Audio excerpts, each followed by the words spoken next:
avoid, that will prevent us from having a very they call this mahinang immune system. Okay? Yeah. So next is digital citizenship. So since that we are going to deliver our lessons online, it is very important that you are oriented about digital citizenship. I know that some of you are not familiar with this, but let me give you a tour about digital citizenship. So all those people who are using social media or using digital materials and any what they call this, any material connected to the World Wide Web or WWW, you're considered as digital citizen. Okay, that's why you have to be very careful. As a citizen, we have to abide and follow the necessary rules. Okay, so that we will be organized and systematic and to avoid violence and other bad things and using our platforms or social media or using the internet. Okay, so we have to be digital citizens since all of us are digital citizens because we are a majority of ours are using this particular platforms and some social media we have to be very careful of our actions. Okay, and again, digital citizenship is also connected to the previous thing or point that I have discussed, which is a data privacy. Always remember that we are now living in a world wide web, WWW. In just one click of information, everyone can access that. Okay, that's why you have to be very responsible of those things that you are doing online. Okay, so what I mean is since majority of our discussion will be synchronous and you are going to create some materials or some accounts in some online platforms, I'm going to ask you to register or to create an account. You have to be very careful of those information that you are going to put there because that can be used against you. For the digital citizenship, the first thing that you have to remember is this: kindness counts. You have to be kind at all times and you have to be responsible at the same time. Second is give credit. Since, like what I mentioned, in just one click in a World Wide Web or WWW, anyone can access your information. That's why we are all prone to plagiarism. That's why you have to give proper citation, you have to give credits. For example, this slide, in discussing the digital citizenship, I used this particular image which was shared by the MPS of the idea about digital citizenship. Okay, so I cited their work properly through not removing their logo. Okay, so we have now the APA citations, the 7th edition. Maybe you can also use that. Okay, that's why you always have to give credits. Next is always aware. Please, as a senior high school student, I know that you are now matured enough in using social media, and as a digital citizen, that's why you have to be always aware. And even me, sometimes I'm guilty with that. Sometimes I am being irresponsible of using our social media accounts, posting or sharing our status, sentiments, or tweeting something. And I know that I'm not a perfect person, and sometimes I am being irresponsible. But again, as a rational PE, you have to be mindful of those things that you are doing online or as a digital citizen. Next, know your footprint. Always remember that. And then safety first. And lastly, for me, this is the most important. As a digital citizen, you have to be responsible. Especially that majority of the learning setting or learning environment or the way of delivering the competencies through a session or class discussion will be online. Okay? So those are the things that we have to remember in online learning and physical education. So let's go back to them one by one. The things to remember in online learning for P. The first one is physical activity is self-motivated. It is always. So you have to motivate yourself. You have to have an intrinsic motivation to perform the necessary physical activities that I'm asking you to perform. The second one is the data privacy. Again, all your information might be used against you, and that's why you have to be responsible of those information or your personal information. Okay, because that might be abused by someone or yeah.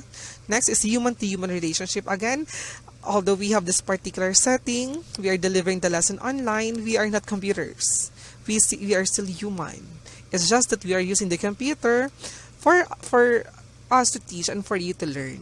Okay, that's why our heart, our kura personalis and magis should also and always be maintained. Okay?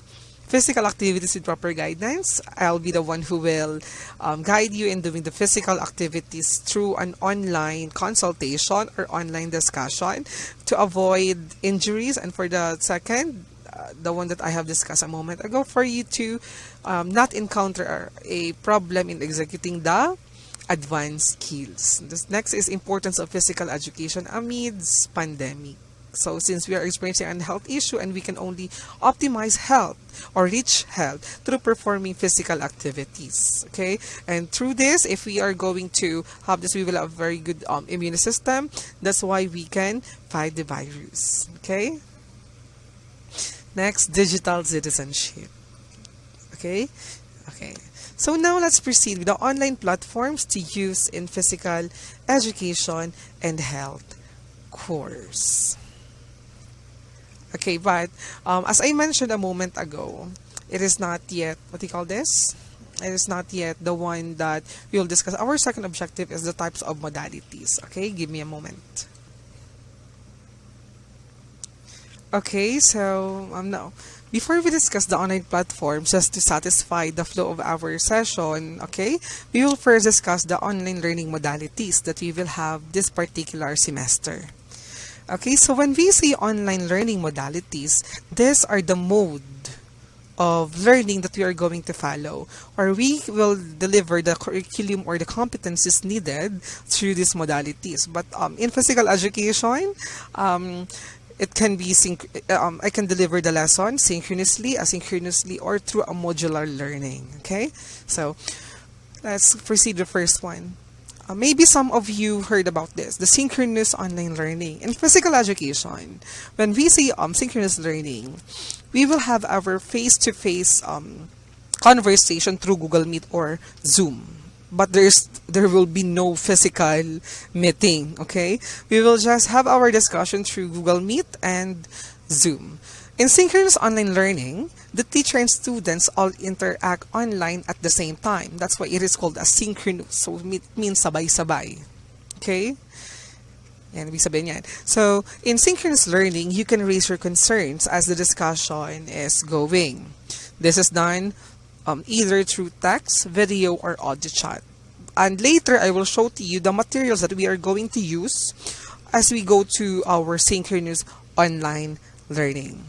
Okay, the assignments are to be completed by specified due dates through message boards, modules, quizzes, and or other online delivery methods. Ang tatandaan niyo lang sa synchronous, sabay-sabay. We are learning together. Okay, in the facing of the teacher. Okay, yan. Those are when we say synchronous learning, that is the setup of those who are learning together in Skype or in Zoom or in Google Meet. And in physical education, we will also do that. Okay? Next is asynchronous. This is the antonym of the synchronous. Or sometimes asynchronous is also called as independent or self-paced because the students are given the assignments and information through online delivery and are expected to complete the assignments by the due date. So it is self-directed, self-paced, and independent. So it means that the teacher will tell you those things that you are going to do and submit that on the particular due date that the teacher will identify. But in my class, what I'm going to have here is we will always have our synchronous at least once a week, and I will post some asynchronous learning material so that those students without internet connection can also, or having an intermittent internet connection, can also view the recorded videos of our discussion or the other learning materials that I can upload through an asynchronous learning. Okay, this is done at the student's own pace. Okay, yeah. Again, the first one is synchronous, the second one is asynchronous. Majority of that majority of our setup will be through an asynchronous and asynchronous. Modular instruction. So in physical education, I can also offer modular instruction because this uses modules either prepared by the teacher or adopted from a source. Okay, as defined, module is a form of individualized instruction that allows students to use a self-contained package of learning activities.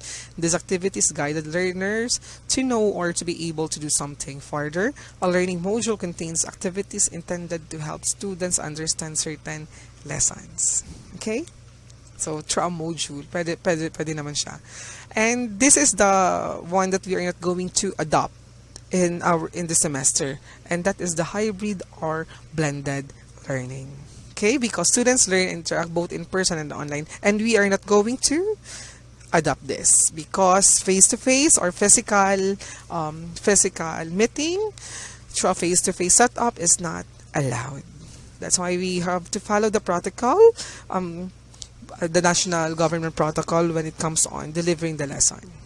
So those four are the online learning modalities that we can adopt in physical education. Again, first, the synchronous and asynchronous, and majority of us will have this particular setup. For some, we will maybe they can choose modular instruction if they don't really have the internet connection. Okay, and hybrid or blended learning, we're not going to follow this.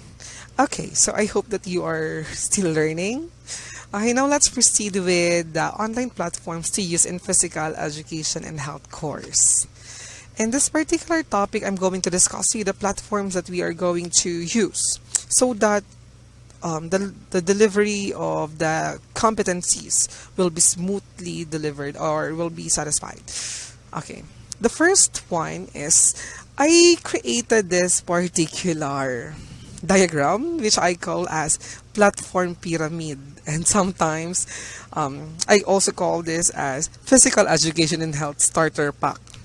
Just like a food pyramid, diba? In a food pyramid, we have to consume majority of those elements on the bottom part and least of those elements on the top part. Okay, so the one that we are going to use here will be those platforms on the bottom. Yung mga gagamitin natin palagi, yung mga nasa bottom. And do not be overwhelmed by the diagram because I just identified all these learning platforms for us to have a backup. Okay? Of those, for us to have a backup in case that these platforms online, on the bottom part are not working or the system is down. Okay? So, wag kayong itong mga nasa baba lang gagamitin natin. Itong second layer, papunta sa taas, bihira lang natin gagamitin or hindi natin gagamitan. Kasi gagamitin lang natin yan kapag down ang system. Okay? So, on the bottom part, we have the Google Classroom, the Google Meet, the Google Forms, the Seesaw, the Padlet, the YouTube, Schoology, Office 365, Mentimeter, G Suite, iMovie for movement, analysis of movement if you perform the movement properly. Okay, Slido, Edpuzzle, Flipgrid, PE Geek, Open or Online Physical Education Network, and Kahoot, which is a game website, educational game website. Okay, so ang gagamitin natin are the following. Okay, dito na tayo.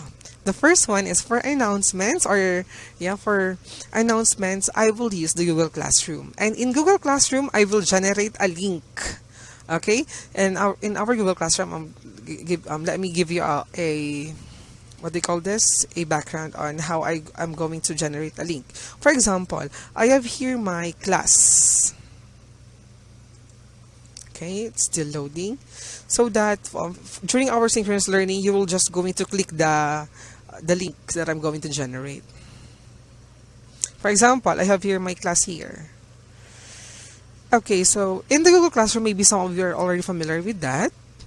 Okay, so you can see here on the heading part, the Meet link. And during our synchronous session, you are just going to click that, and it will direct you to our Google Meet meeting for the discussion. Okay, so yeah, for announcements and also for some tasks that I'm going to ask you to